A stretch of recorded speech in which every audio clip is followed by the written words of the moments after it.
প্ৰিয় দৰ্শক, আপুনিও যদি দৈনিক কেঁচা পিয়াজ খায় তেন্তে আজিৰ ভিডিঅ'টো আপোনাৰ বাবে খুবেই গুৰুত্বপূৰ্ণ।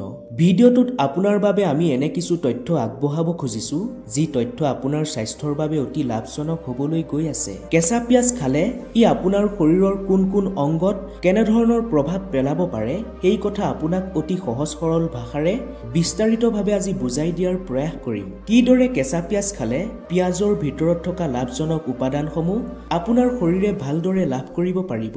কেঁচা পিয়াজ খোৱাৰ একেবাৰে সঠিক আৰু প্ৰভাৱশালী পদ্ধতি কি, পিয়াজ খোৱাৰ সময়ত কি জৰুৰী কথা ধ্যান ৰাখিব লাগে এই কথাও ভালদৰে আপোনাক আমি বুজাই দিম। আপোনাক আজি এনে কিছু ঘৰুৱা পদ্ধতি তথা আয়ুৰ্বেদিক উপাদানৰ কথা প্ৰকাশ কৰিম যি পদ্ধতি বা উপায়সমূহ যদি আপুনি সঠিকভাৱে পালন কৰিব পাৰে তেন্তে ই আপোনাৰ শৰীৰটোক বহুত গম্ভীৰ বেমাৰৰ পৰা বচাই ৰাখিবলৈ সক্ষম হ'ব। কিন্তু আপুনি যদি এই কথাখিনি গুৰুত্ব নিদি সঠিক পদ্ধতিসমূহ শিকি নলয় তেন্তে অনাগত সময়ত আপুনি বহুত বেছি লোকচানৰ সন্মুখীন হ'বলগীয়াও হ'ব পাৰে। সঠিক উপায় বা পদ্ধতিসমূহ নাজানিলে ই আপোনাৰ শৰীৰটোক বৰ বেয়াকৈ ক্ষতি কৰিব পাৰে। সেইবাবে আপোনাক বিনম্ৰভাৱে আমি অনুৰোধ কৰিছো এই কথাখিনি অন্তত এবাৰ ধ্যান দি শেষলৈকে শুনিব।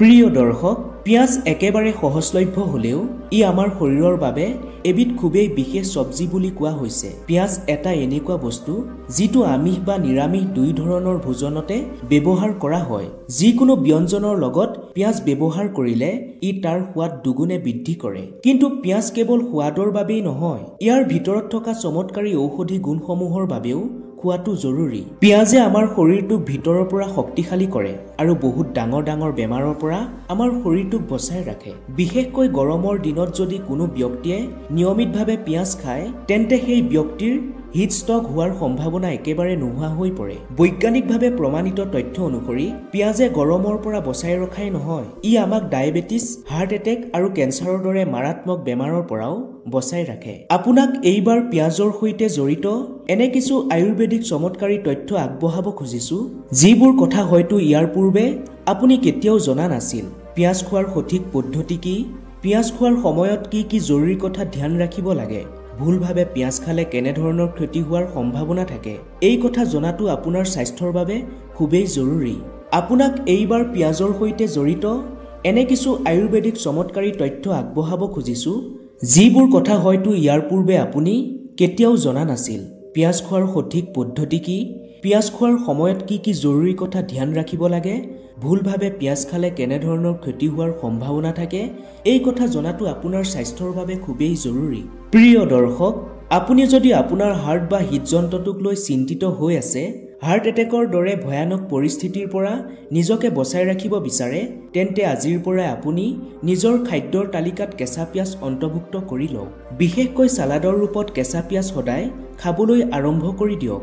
যেতিয়া আপুনি সদায় আন সেউজীয়া শাক চব্জিৰ লগত কেঁচা পিয়াজৰ চালাড হিচাপে খাবলৈ আৰম্ভ কৰিব তেতিয়া ই আপোনাৰ হৃদযন্ত্ৰটোৰ বাবে এটা শক্তিশালী সুৰক্ষা কৱচ তৈয়াৰ কৰিব, অৰ্থাৎ যিকোনো ৰোগৰ পৰা আপোনাৰ হাৰ্টক বচাই ৰাখিব।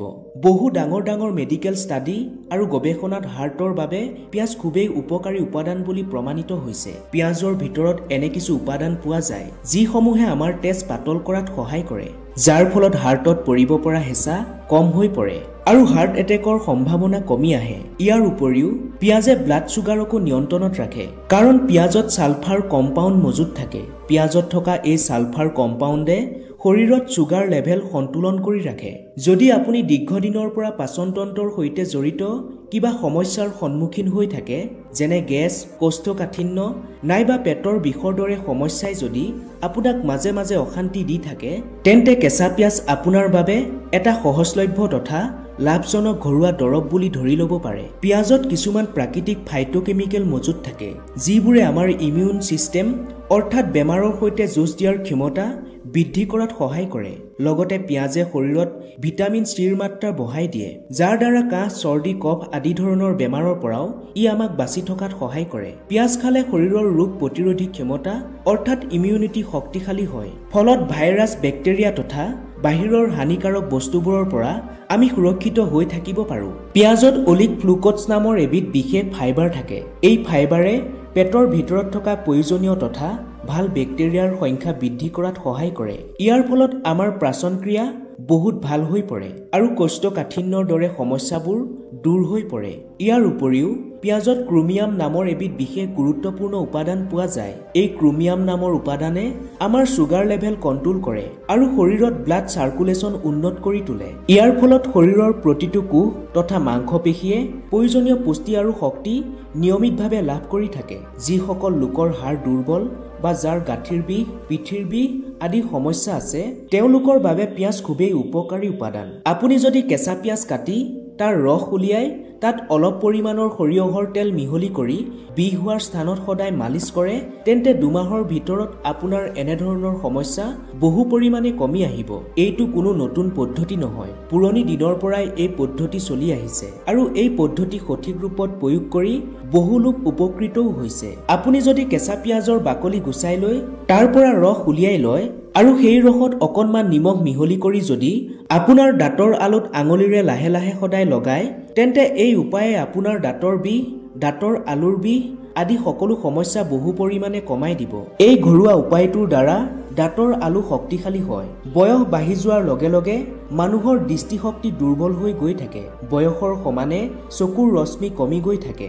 ধুঁৱলি কুঁৱলী দেখিবলৈ আৰম্ভ কৰে। সৰু সুৰা বস্তু ভালদৰে দেখা নোপোৱা হয়। কিন্তু আপুনি যদি আপোনাৰ চকুজুৰি সদায় ভাল হৈ থকাটো বিচাৰে, চকুৰ ৰশ্মি কম হোৱাটো যদি নিবিচাৰে আৰু আপোনাৰ ছালত যদি বয়সৰ চাপ পৰাটো নিবিচাৰে, তেন্তে আপুনি সদায় পিঁয়াজ খোৱাটো আপোনাৰ বাবে অতি জৰুৰী। পিঁয়াজৰ মাজত গ্লুটাথিয়ন নামৰ এবিধ বিশেষ উপাদান থাকে। এই গ্লুটাথিয়নক এটা শক্তিশালী আৰু প্ৰাকৃতিক এন্টিঅক্সিডেন্ট বুলি গণ্য কৰা হয়। পিঁয়াজত থকা এই গ্লুটাথিয়ন নামৰ উপাদানে আমাৰ চকুৰ কোষবোৰক সুৰক্ষিত কৰি ৰাখে আৰু আমাৰ চকুক বিভিন্ন ৰোগৰ পৰা বচাই ৰাখে। ইয়াৰ উপৰিও পিঁয়াজত অধিক মাত্ৰাত ভিটামিন ই পোৱা যায়। চকুৰ সকলো সমস্যাৰ পৰা বচাই ৰখা এই ভিটামিনে গুৰুত্বপূৰ্ণ ভূমিকা পালন কৰে। কেঁচা পিঁয়াজ কাটোতে যেতিয়া চকু জ্বলন হয় বা চকু পানী ওলাই আহে, তেতিয়া বহু লোকে এইটো এটা সমস্যা বুলি ভাবি লয় আৰু চকু পানী ওলোৱাৰ বাবে বহুতে পিঁয়াজ কাটিবলৈ টান পায়। কিন্তু পিঁয়াজ কাটোতে চকু পানী ওলালে আপোনাৰ চকুৰ বাবে সেয়া বহুত উপকাৰী বুলি কোৱা হৈছে। পিঁয়াজ কাটোতে যেতিয়া চকুৰ পৰা পানী ওলাই আহে, তেতিয়া চকুৰ ভিতৰত থকা ধূলি মাকতি, লেতেৰা পদাৰ্থ আদিবোৰ বাহিৰ হৈ ওলাই আহে। ইয়াৰ ফলত চকুৰে সকলো বস্তু পৰিষ্কাৰকৈ দেখাত সহায় হয়। চকুৰ নানা সমস্যা ক্ৰমাৎ দূৰ হৈ আহে। পিঁয়াজৰ ৰস কেৱল শৰীৰৰ ভিতৰৰ সমস্যাৰ বাবে নহয়, শৰীৰৰ বাহিৰভাগৰ বহু সমস্যাৰ বাবেও উপকাৰী। চুলিৰ বাবে পিঁয়াজৰ ৰস মহৌ ঔষধ বুলি কোৱা হয়। যদি আপোনাৰ চুলি দিনক দিনে সৰি গৈ আছে, আপোনাৰ চুলি যদি দুৰ্বল হৈ পৰিছে, চুলি দীঘল নোহোৱা হৈছে, তেন্তে আপুনি সতেজ পিঁয়াজৰ ৰস উলিয়াই লৈ সেই ৰস আঙুলিৰে লাহে লাহেকৈ চুলিৰ গুৰিবোৰত লগাবলৈ আৰম্ভ কৰক। চুলিৰ গুৰিত এই ৰস ভালদৰে লগাই কিছু সময় এইদৰে থৈ দিব আৰু তাৰ পিছত শ্বেম্পুৰে চুলিখিনি ধুই দিব। যদি এই উপায়টো সপ্তাহত এবাৰ বা দুবাৰ নিয়মিতভাৱে কৰিব পাৰে, তেন্তে প্ৰায় এমাহৰ ভিতৰতে আপোনাৰ চুলি শক্তিশালী হৈ পৰিব আৰু চুলি সৰাও লাহে লাহে কমি আহিবলৈ ল'ব। আপুনি পিঁয়াজৰ ৰসৰ লগত 2 চামুচ নাৰিকল তেল মিহলি কৰিও চুলিত লগাব পাৰে। এই মিশ্ৰণটো চুলিত ভালদৰে সানি প্ৰায় 1-1.5 ঘণ্টা থৈ দিব। তাৰ পিছত কুহুমীয়া গৰম পানীৰে চুলিখিনি ভালকৈ ধুই ল'ব। কুহুমীয়া গৰম পানীৰে চুলিখিনি ধুলে চুলিখিনি পিঁয়াজ গোন্ধাই নাথাকে আৰু চুলিৰ শিপাবোৰে প্ৰয়োজনীয় পুষ্টি লাভ কৰিব পাৰিব। ইয়াৰ দ্বাৰা চুলি ঘন আৰু উজ্জ্বল হৈ উঠিব। ইয়াৰ উপৰিও পিঁয়াজৰ ৰসৰ লগত 1 চামুচ চেনি মিহলি কৰি এটা প্ৰাকৃতিক হেয়াৰ মাস্ক তৈয়াৰ কৰি ল'ব। এই হেয়াৰ মাস্কটো চুলিত ভালদৰে লগাই 20 মিনিটমান সময় ৰাখি দিব। তাৰ পিছত ভাল সুগন্ধিযুক্ত শ্বেম্পুৰে চুলিখিনি ধুই দিব। এই উপায়ৰ দ্বাৰাও চুলিগুৰি মজবুত হ'ব আৰু চুলি সৰা বন্ধ হৈ পৰিব। পিঁয়াজ খোৱাৰ সকলোতকৈ ভাল আৰু সঠিক পদ্ধতিটোৰ কথা এইবাৰ আগবঢ়াব খুজিছো। আচলতে আপুনি পিঁয়াজ কেঁচাই খাব বিচাৰে নে সিজাই খাব বিচাৰে, সেইটো আপোনাৰ ওপৰত নিৰ্ভৰ কৰিব। যদি আপুনি পিঁয়াজ কেঁচাই খায়, তেন্তে কেঁচা পিঁয়াজত ছালফাৰ নামৰ এবিধ গুৰুত্বপূৰ্ণ উপাদান লাভ কৰিব পাৰিব। এই ছালফাৰ নামৰ উপাদানে শৰীৰটো পৰিষ্কাৰ কৰা, তেজ পৰিষ্কাৰ কৰি ৰখা আৰু পাচন ক্ৰিয়া ভাল কৰি ৰখাত সহায় কৰে। সেইবাবে সালাড বা চাটনিৰ ৰূপত কেঁচা পিঁয়াজ খোৱাটো আপোনাৰ স্বাস্থ্যৰ বাবে বহুত বেছি উপকাৰী। যেতিয়া আপুনি পিঁয়াজৰ বাকলি গুচাব, তেতিয়া সেই বাকলি বেছি ডাঠকৈ বা গভীৰকৈ গুচাই নিদিব, কাৰণ পিঁয়াজৰ ওপৰ ফালৰ অংশটোত আটাইতকৈ বেছি এন্টিঅক্সিডেন্ট পোৱা যায়, যি এন্টিঅক্সিডেন্টে শৰীৰটোৰ বিভিন্ন ধৰণৰ ৰোগৰ পৰা বচাই ৰখাত সহায় কৰে। আনফালে যদি আপুনি পিঁয়াজ সিজাই খায়, তেন্তে ফাইবাৰ, কোপাৰ আদিৰ দৰে জৰুৰী পুষ্টিকৰ উপাদান শৰীৰে লাভ কৰিব। ফাইবাৰে আপোনাৰ পাচন তন্ত্ৰ শক্তিশালী কৰিব আৰু কোপাৰে আপোনাৰ মস্তিষ্কৰ বিকাশত সহায় কৰিব। পিঁয়াজৰ পৰা তৈয়াৰ কৰা আচাৰো শৰীৰৰ বাবে খুবেই লাভজনক বুলি কোৱা হৈছে। পিঁয়াজৰ আচাৰ নিয়মিতভাৱে অলপ পৰিমাণে খালে পাচনতন্ত্ৰৰ সৈতে সম্পৰ্কিত সকলো সমস্যা নোহোৱা হৈ পৰে। কেঁচা পিঁয়াজৰ আৰু বহু উপকাৰী গুণ আছে, কিন্তু এইবাৰ আপোনাক আমি কেঁচা পিঁয়াজৰ অধিক মাত্ৰাত খালে কি কি অপকাৰ বা ক্ষতি হ'ব পাৰে সেই বিষয়ে জনাব খুজিছো। প্ৰথম তথা সাধাৰণ ক্ষতিটো হৈছে কেঁচা পিঁয়াজ খালে মুখৰ পৰা বহুত বেছি দুৰ্গন্ধ ওলায়, যিটোৱে সন্মুখৰ ব্যক্তিজনক অস্বস্তিত পেলাই দিয়ে। দ্বিতীয় ক্ষতিটো হৈছে কিছুমান মানুহৰ পিঁয়াজ খোৱাৰ পিছত গেছ, পেট গধুৰ হোৱা, পেট ফুলাৰ দৰে সমস্যা হোৱাৰ সম্ভাৱনা থাকে। তৃতীয় ক্ষতিটো হৈছে যদি আপুনি প্ৰয়োজনতকৈ বেছি কেঁচা পিঁয়াজ খায় তেন্তে আপোনাৰ পেটত জ্বলন পূৰণ বা বিষু অনুভৱ হ'ব পাৰে। সেইবাবে ধ্যান ৰাখিবলগীয়া কথাটো হৈছে পিঁয়াজ সদায় সীমিত পৰিমাণে এটা সন্তুলিত প্ৰক্ৰিয়াৰে খাব লাগে, কম বেছি হ'বলৈ দিব নালাগে। অৰ্থাৎ আজি কমকৈ খাই কাইলৈ বেছিকৈ খোৱাটো উচিত নহয়। নিৰ্দিষ্ট মাত্ৰাত খালে আপোনাৰ কোনো অসুবিধা নহয়। প্ৰিয় দৰ্শক, আশা কৰো এই কথাখিনি আপোনাক কিঞ্চিত হ'লেও উপকৃত কৰিব। যদি কথাখিনিৰ পৰা আপুনি অলপ হ'লেও উপকৃত হ'ম বুলি ভাবিছে তেন্তে অন্ততঃ 10 জনক হ'লেও এতিয়াই ভিডিঅ'টো শ্বেয়াৰ কৰি দিয়ক। ধন্যবাদ।